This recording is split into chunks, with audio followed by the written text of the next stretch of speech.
An architect drew the sketch below while designing a house roof. The dimensions shown are for the interior of the triangle.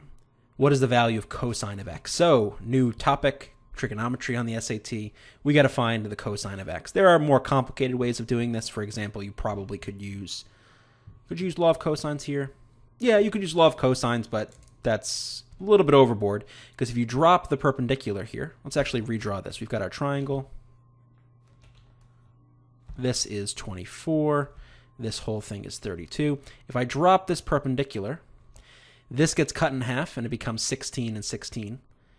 So I look at x and I think back to SOHCAHTOA, which tells us the relationship of the trig function to the two particular sides of a right triangle.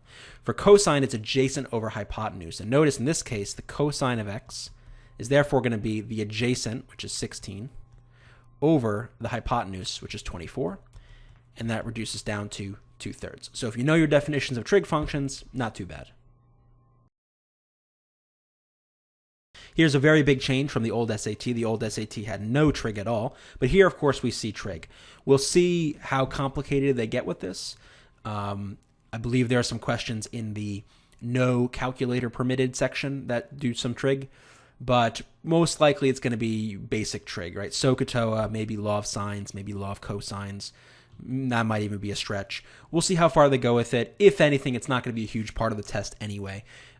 So this does matter. Obviously, if you haven't taken trig, this will be a lot more challenging. But I don't think it'll be too bad if you have any experience with trigonometry.